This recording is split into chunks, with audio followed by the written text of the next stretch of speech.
កំអอยចេះតែលេង TikTok ហើយរលួយហើយមិនចេះដកលុយបងប្អូនត្រូវតែចេះដកលុយផងទៅល្អបងប្អូនបាទទៅគេដកយ៉ាងម៉េចបាទបងប្អូនក្នុងคลิปនេះខ្ញុំនឹងនាំបងប្អូនដែលមិនទាន់ចេះដកលុយនៅក្នុង TikTok ពីចំណូលដែលបងប្អូនដែលបានចេញបន្លាយរាល់ថ្ងៃថាគេដកយ៉ាងម៉េចបងប្អូនបាទតាមคลิปនេះខ្ញុំធ្វើបងប្អូនហើយមុននឹងមើលបងប្អូនកុំភ្លេចណចុចបេះដូងចុច comment ចុច share ឬក៏ចុចដាក់តបន្ទឹកក្នុងសំណប់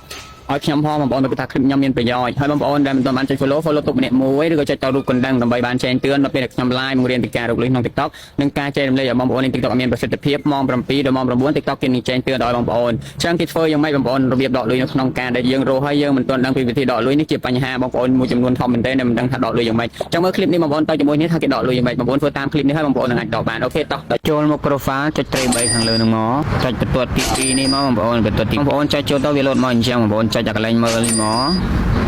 ទៅមកទៀតបងប្អូនចាំមកផ្លេតវាឡើងមកកន្លែងនេះបងប្អូនចុចដកប្រាក់បងប្អូនចុចដកពេលបងប្អូនចុចចូលទៅវានឹងលោតមកកន្លែងនេះបងប្អូនឲ្យថែមវិធីបងប្រាក់ឬវិធីថែមបងប្រាក់កន្លែងហ្នឹងទៅមកដល់កន្លែងនេះមានច្រើនកន្លែងដែលឲ្យបងប្អូនឬ Pay ឬក៏ធនាគារចុចចូលទៅនេះគេផ្ញើលេខកូដ4ខ្ទួយលេខទូរស័ព្ទឬ email ដែលយើងស្ម័គ្រ TikTok វានឹងលោតមកកន្លែងនេះបងប្អូនយល់ព្រមនឹងបន្តបងប្អូនចុចចូលទៅបងប្អូនចុចចូលទៅហើយវានឹងឡើងមកកន្លែងបំពេញឈ្មោះលេខធនាគារនិង email បងប្អូនត្រូវបំពេញឲ្យគ្រប់ហើយចុចដាក់បញ្ជូនបងប្អូនបញ្ជូនហើយវាឡើងមកបែបនេះណាបងប្អូនវានឹងឡើងមកបែបនេះហើយបងប្អូនចាំមកផ្លេតនេះជាការរួចរាល់ដល់កន្លែងនេះបងប្អូនត្រូវបំពេញឈ្មោះ